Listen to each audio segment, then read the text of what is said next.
Welcome to Smart Women Talk. This is your host, Katana Abbott. I'm a midlife millionaire coach and a certified financial planner, and I search the world for smart women and a few good men, including best-selling authors and thought leaders who are on that leading edge.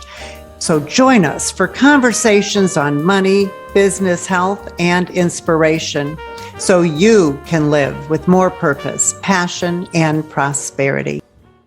Hi, everyone. This is Katana Abbott, and I want to welcome you all to Smart Women Talk. Today, I'm speaking with the founder of One Vision Advisors, Mike Gruley. And we're going to talk about what to do when your career or your business is running you, how to simplify your work through systems, and we're going to talk about some key steps you can take to create true success in your life. And just to find more happiness and fun, because this whole idea is to turn frustration into fun with your business. Mike has been an entrepreneur for over 35 years. He's built a business from the ground up to a national scale. He works with people all over the country. He is a certified EOS implementer. He works exclusively with privately owned businesses whose owners and leaders are successful and growth-oriented, but they are frustrated that their success has created complexity and chaos that is stalling or slowing their growth, limiting their profits, and generally making life less fun. He's going to have to tell us what EOS is, but having used EOS in his own companies, Mike now assists teams with implementing simple, proven, and organized frameworks to go from chaos to control to running their business again instead of it running them. So, Mike, welcome to Smart Women Talk. It's been a while. I'm so excited to have you here. I'm excited to be here, Katana. It's so good to sit and talk with you. Oh, thank you. So, Mike, you've been doing this just like me, 35 years. And I just want to ask this question of you. What is the number one thing you wish you had known when you first started? Geez, it might be two things. The first one is culture and running a business. Now, if you're a solopreneur, it's just you. So, you've got your own culture. But I had businesses with many employees, 30, 40, 50, 60 employees. And when I was in my 20s, first starting business, I think if someone came to me and said culture is really important, I hate to say that, I probably would have said, what a bunch of hooey. Let's get a lot of talented people together and we'll just kick butt and we'll make money and everyone will be happy. But I'm 61 years old now and I realize culture is really, really important. Creating an environment where people are cohesive and functional and they love working together and they have the same values. And I've had both. And the second part, when I say they're all together and there's a great culture, the business not only thrives, but the people thrive, not only in their professional careers, but in their personal lives. And it's just a wonderful thing to create when you're a business owner.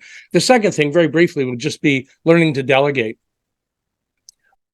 As a business owner, I was just like everybody else. I was chief cook and bottle washer when I started.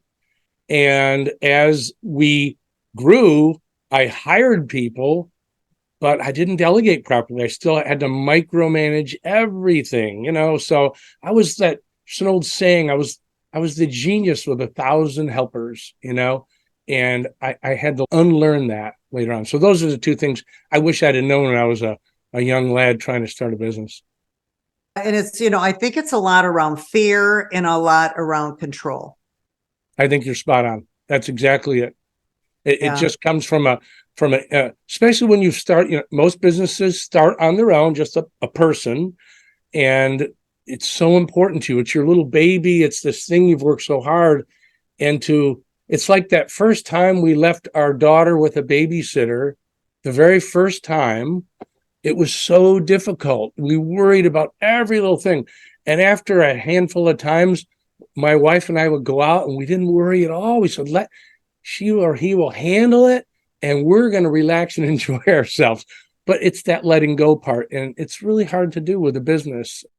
But I heard a great analogy the other day. It was about finding your freedom as a business owner. It's like being a dog with one of those little collars on, with the electric fence.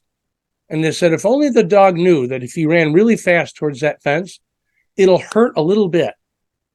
It won't kill him. It'll just hurt a little bit. But on the other side of that pain is freedom. We hope our dogs don't do that, but is a dog's freedom. And I think for business owners, it's the same thing. If we can just get out of our comfort zone and take that little bit of pain to delegate and to trust the people we have with us, our freedom opens up. That is amazing that you said that, because that is so true. I did that. I would sit with my team and I would delegate everything to them. And I was telling you before we started the show, but that by the time I sold my business, I was actually able to take 1 full year off, because I had developed a team and allowed them to focus on what their unique abilities were.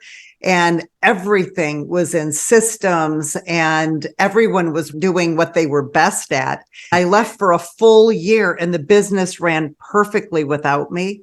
I never could have done that if I was, like you said, the chief cook and the bottle washer. But the business was mature. And by that time, it didn't need me there anymore. It was different, and I got to go try something new. And I know a lot of our listeners are at that point in their career too, where they might want to launch a business or do something and they're scared. But what you're sharing with us are some really valuable tips and advice on how to do that in a way that it's not a disaster and that you don't get burnout, because that's what we're talking about. You're saying that what we're talking about is so true. I think one of the pitfalls of an entrepreneur, or even someone who wants to be an entrepreneur, is we think our situations are so unique. We think, well, Katana, you don't understand. I'm in the XYZ business. It's very complicated. You wouldn't understand. And the silly part is, it's all the same. I want to say you're unique just like everybody else. Every business has the same unique problems and challenges, and they're the same. And so once you tap into that, it applies to any kind of business, even family life and personal life. These are all the same timeless principles that just require some discipline and thought to execute on, to change how we do our business and how we live our lives. I'm just so curious, though, this whole idea of entrepreneurship, is that something that's inborn in someone, in your opinion, or is it something that is modeled to you? When I was little, I went to parochial school and we had to do fundraising. And my mom took me door to door selling zip code books and instead of going to houses, my mom and I said, let's go to all the businesses in town, because my grandpa is the manager of the City National Bank and it's a little town. So I went in and I said, my grandpa's the manager of the City National Bank and you're going to need one of these zip code books. I sold every one the school had. That doesn't surprise me one bit, Katana. I can just see you. But my mom encouraged me. She wasn't afraid to let me go do this. But also being raised Seventh Day Adventist, we were all about volunteering and helping. And so I would also go into nursing homes or go in to help the shut-ins and do yard work or clean their house. And it was all about volunteerism. And also I would collect holiday dollars for the poor and the needy at Christmas. As a 12-year-old, I had a very dark point in my life. And I used that memory and that experience I had to go into sales. And that was how I started my first career, doing advertising to business owners. But that experience as a child helped me. So, that was, I don't think I was born with that. I think that was something that I learned, but I'd like to know your opinion. It might be two things you described, because you're talking about sales and entrepreneurship. And those two very often go together, but they don't have to. There's a lot of entrepreneurs that are terrible salespeople, but they're dreamers. These are independent thinkers. They're visionary. And as a matter of fact, sometimes these visionaries who start companies actually create chaos in their own companies because they can't focus, because they're, think of Elon Musk, real dreamers, or we're going to go to the Mars, that's really dreaming. And so in our world, when we start a company, we may be starting it not because we think we're good at sales. We're starting something because it's important to us. Visionary type people love to be at 30,000 feet. They love the big picture. They're much more from emotion than they are from pragmatism. They feel things. They're passionate. They're kind of a ready, fire, aim type person usually. And very often entrepreneurs like that struggle. But if they get a team around them that can balance that, what we call in our world integrators, then they balance it. These other people would still be visionary. I may see your vision, but when you say, hey, tomorrow we're going to let's, even though maybe we make shoes, you're going to say, hey, how about diet chocolate pizza? I'm going to say, Katana, why don't we tap the brakes on that one a little bit and let's talk about it. But before we infect our whole organization, our shoe company, with this pizza idea you have, let's just take it slow. And that's what we find worked well. And really, to answer your question a little deeper, do I believe entrepreneurs are born or nurtured? I say real entrepreneurs, true entrepreneurial people are born. I rarely feel people have that inner passion taught to them. But in your case, I've known you, Katana, for many years. You have so many entrepreneurial genes in your DNA. It's ridiculous. But what you were exposed to is the sales side of it. And someone had to expose you to sales, the tough part. And someone must have nurtured you to say, that's okay. Right. And when you found that was okay, then you were able to keep doing it. And when you did it, that part you said it gave you joy inside, that's the entrepreneurial part, because you're saying, I did it myself. But also I tied it to the higher purpose every time. Yep. You had a much higher purpose, 30,000 feet, giving back, making a difference. And I find most entrepreneurs, I think you're included in this as well as me, we struggle with everything has to have some sort of meaning or purpose. We can't do things just for the sake of doing it. It has to have a purpose. And because of that, that's why we're sometimes shifting gears, because we're moving on to bigger and better things all the time. And sometimes that can be very distracting to a team of people. So very important to be visionary that way, but it can be dicey if you're not careful. But anyways, I think that's how most people are born as entrepreneurs. Hard to learn passion, I think.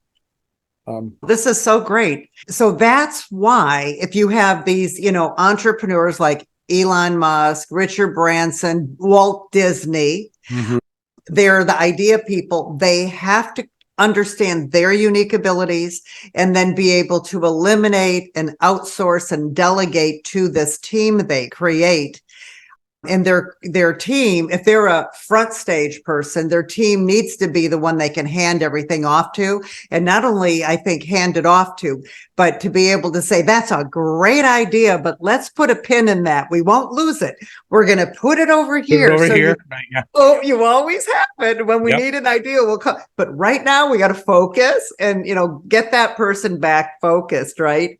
And so it's almost babysitting in a way. Your back team is supporting you, and they're making everything happen because the entrepreneur needs to have all the systems and the team in place to make it all happen.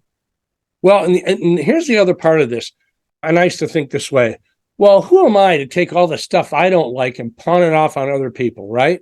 So I've got these 20 things I have to do. 5 of them I love and adore and I'm really good at. And the other 15 are just junky things I'm not even that good at. And even if I am, I don't like doing them. And far be it for me to pass that off to some other poor soul. But this is where I'm wrong. They're not a poor soul. These other people love that stuff. In fact, I may not like doing the stuff you do. I don't like doing podcasts or financial planning or meeting with people. I don't like I'm just a numbers guy in the background, right? I'm the person that schedules the appointments. I'm the person that sets up the keynote address that you're going to do. I love that stuff. So you're helping me be who I want to be in my unique ability if you actually hire properly. So what I think great leaders need to do is actually write down all the stuff they do in any given day, even the embarrassing stuff, write it down. And then at the end of the day, figure out what is the stuff you love to do and you're really gifted at, and what's the stuff you're not, because there's somebody else out there who loves that stuff. That's the stuff that would make their life to be able to do every day. I can't help but think of like a play. You see the actors out there and they're singing and dancing and they're doing what they love to do. But someone else behind the scenes is making the lighting work and the music work and all of that. But those people love to do it. They would not want to be singing and dancing. They love making the lighting make you look good. They love playing the music so that you can dance. So everyone has a part to play. And in smaller organizations, sometimes we all pitch in and we're doing a lot of what we don't want to do. And it's very unfocused. And when we all find that unique ability, as you mentioned, that Dan Sullivan term, that's when it becomes really magical. It's really magical. And it's fun because I had, my assistant, John, at the time, who was with me 15 years and ended up buying the business. But I delegated all these things to him that I didn't like. He loved all that stuff. Yeah. But then he hit that ceiling of complexity that we'll talk about in a minute. And so I had him write down all the things he loved doing and the things that drained his energy. And then we hired someone who loved to do that stuff. That's it. Isn't that amazing? And everyone was so happy. Yeah. And what I'm teaching. Ineffective. Yeah. And what I'm teaching teams all the time is before you hire, figure out what you're actually hiring them for. Go to your team and find out if you can. I always call them little bricks that are in your backpack, right? So everyone's got a few bricks, some things you're doing in your job that it's not your favorite, but you're doing your job and you're a good person. But if we're going to hire someone to help you, we're going to go to Katana and say, hey, Katana, what bricks would you like to get rid of out of your backpack? What are those little things? Well, I don't like doing the spreadsheets, and I don't like doing this or that or the other, or handling customer calls. Okay, then that becomes the description, the job description for this new box we're going to put on our chart. And then when you meet me and you're going to say, Mike, here's the job, I can look at that and either say, not for me, or I can say, oh, I would love this job. I love doing that stuff. Who doesn't like doing it? Katana doesn't. Good for her. I will do all of that, and I don't want to do any of the stuff she does, right? She can go sing on stage, but I'll be the lighting sound person, and it'll be perfect. And that's when if you can get everyone in your organization, at least 80% of the time functioning in what Dan calls your unique ability, and I've had both. I've messed it up, and then I've also done it well. And man, when you get it right, wow, it's like rocket fuel. Things take off, and more importantly, everyone's so much happier. They just are. I was. Yeah, and here's a perfect example of that assistant that he delegated to. She was supposed to do follow-up, and he would say, and I would say to her, so when were you going to follow up on that? Oh, next week. I go, no, today. And so we had her do the same thing. We hired someone who was like a dog with a bone, right? Oh, yeah. And you give her a project like that, oh, she was all over it. She's trying to get media interviews, and she was just like the opposite of. So there's always a person for any role. There's for everything out there, there's somebody that loves doing it. I mean, how many times have you looked at a job and thought, oh, God, I would hate to do that job. But that other person doing it is just loving it every day, hopefully. So any job, no matter how horrible it sounds, there's always people that it was what they were meant to do. They love to do it. So that's our job as entrepreneurs, is to put together those teams to help people get where they want to go, actually helping the people that are on your team get what they want out of their position. Because when we mismatch them, that's our fault. When we say, oh, Mary isn't cutting it here, or John isn't doing his job well, my question is that your fault? Did you really hire them into the right thing they wanted, or did you just give them a job? And so I think it's always on us to make sure that we create those right people and put them in the right seats. And there are great tools to do that available. There are. There's one that we use in EOS called the Delegate and Elevate tool. And it's basically just 4 quadrants on a piece of paper. And what I tell people to do is to take a blank piece of copy paper, put it next to your desk or a notepad, and over the course of the week, just write down everything you do. Everything. I don't care how embarrassing it is. It might be high-level stuff, might be little stuff, could be anything. Just write it down until you have a sheet of paper that's just full of stuff. And then in these 4 quadrants, the bottom right quadrant is going to be things that you don't like and you're not good at. The bottom left quadrant will be things that you don't like, but you're good at. That's the personal hell for most people in organizations. The top right are things that you like and you're good at them. And the top left is things that you're superpower and you love doing them.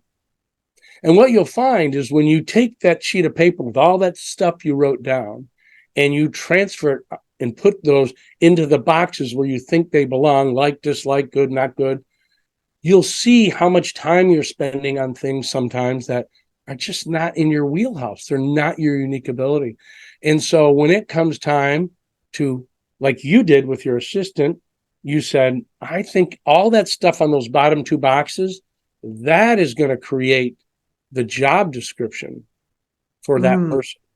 All that stuff comes out of those boxes for you, goes into my upper boxes if I'm your assistant, because I love that stuff. If I didn't, I wouldn't have taken the job.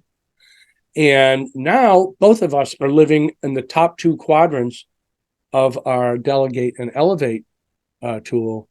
And this is something we do regularly with teams to make sure that we're always getting people to their unique ability, and also helping new people come into the organization that can take over all this stuff. It's a wonderful tool. Oh, that's so brilliant. So here's a perfect question for everyone who's watching and listening. What is the first sign that your business or your career is running you, and what do you do about it? It's just plain burnout. You're tired. When you wake up in the morning, you go, oh my gosh, I have to do X again today. I don't want to go to work. I don't want to answer another phone call. If you're being honest with yourself, you've about had it. Essentially, you've lost your passion for what do you do about it? That's someone that has gone through that. What you do about it is you have to go back and figure out, why did you do this business or this job in the first place? What attracted you to this work that you do? What's your passion or your purpose, your cause? What is it?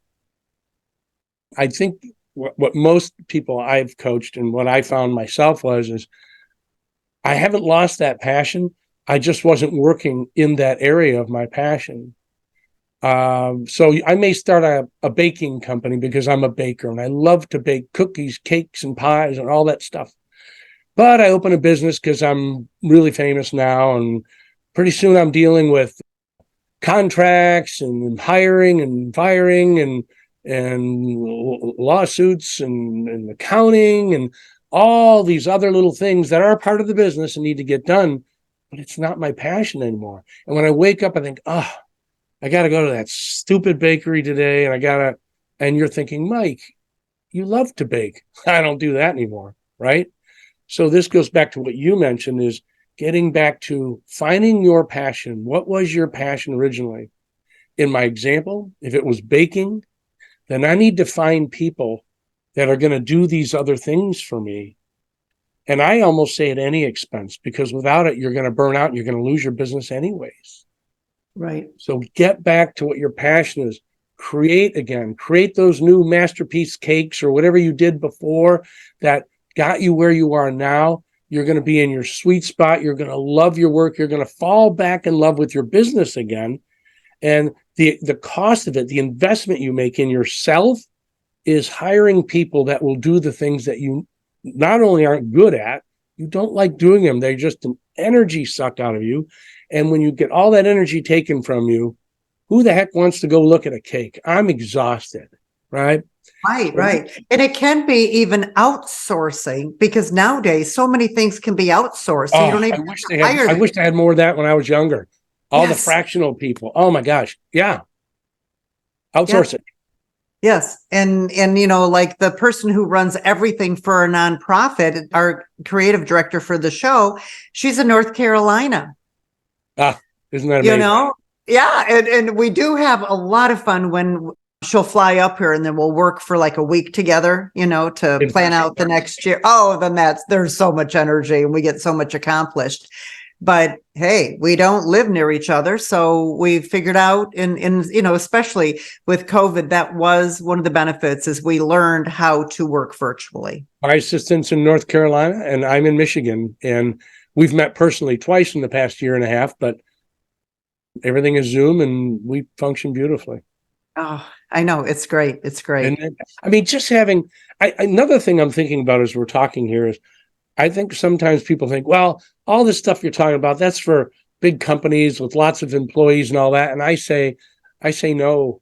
It could be a solopreneur. You're a one-person business doing whatever talent or gift you have, and you can 10x your business by just simply hiring a part-time assistant, someone that will just take all those things that you wrote down on that piece of paper, a lot of that, and just take that on, take it off your plate, and you free up this extra time that you get to go and do what you were meant to do and get more clients and have more business and create that joy that you felt when you sold $100 worth of stuff. That's what entrepreneurs love to do. It's not that complicated, and it's not necessarily for big companies. It can be just for a solopreneur.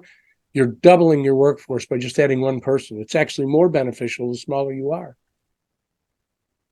So I've been dying to ask you about this. I read something, and it says strategic coach founder Dan Sullivan talks about something called hitting the ceiling of complexity.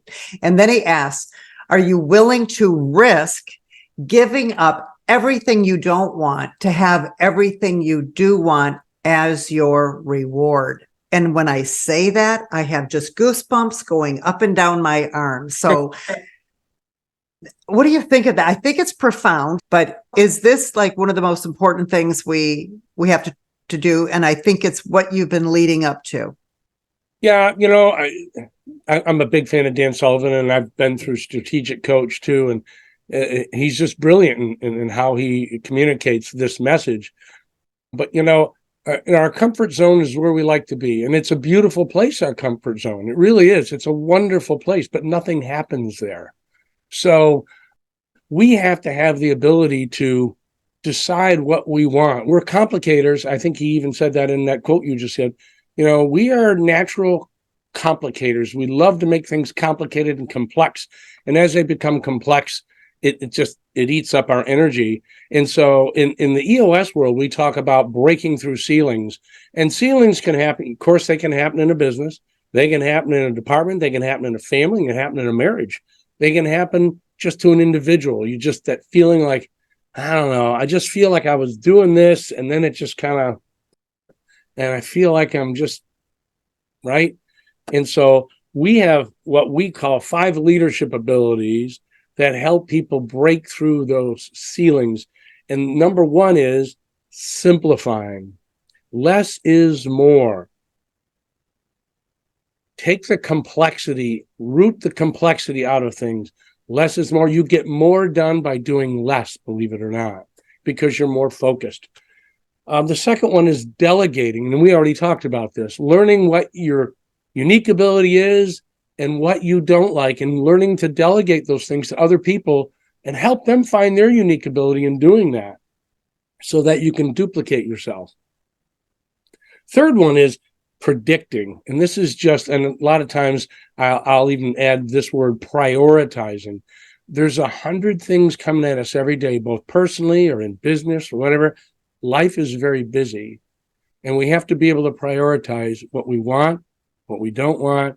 And as I think Warren Buffett says, 98% of the things he says no to. It's hard for me. I'm a pleaser. So it's hard to say no to things, but sometimes you just have to say no. Otherwise, you can't get where you want to go. The fourth one is systemizing. So in a business or even in our personal lives, we have to look at how we do the most important things in our life, getting them done the best and right way every time. So having systems for how we do things. This is about discipline, right? So if you were training for a decathlon, there'd be a certain system for it, right? I would imagine a trainer would have you doing certain exercises, certain training, certain things in certain intervals, a certain way, and systemizing how we accomplish where we want to go is critical, because our future really is found in our daily habits. So the future's out there, but our future is determined by what we do right now and today and tomorrow. And then the last one is just structure. And this one applies more to businesses, but what is the structure of this organization you're trying to build? And I'll give you an example. I don't know how much you know about baseball. I know very little. But if someone came to me and said, Mike, what's the structure of a baseball team? I said, well, I'm no genius, but I know there's a pitcher and a catcher and a first baseman, second. I could tell you the positions.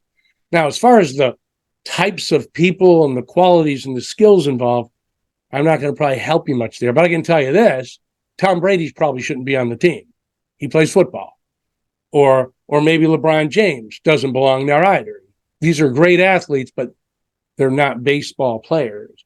So we have to make sure that when we're building anything that has any kind of structure, like a business or a nonprofit or an organization, it has to have the right structure. And we can't build the structure based on the people we have, because if we just got a bunch of athletes together, well, we'd have LeBron up on the mound and we'd have Tom Brady playing catcher, and we might have some soccer players on first base, and that doesn't work.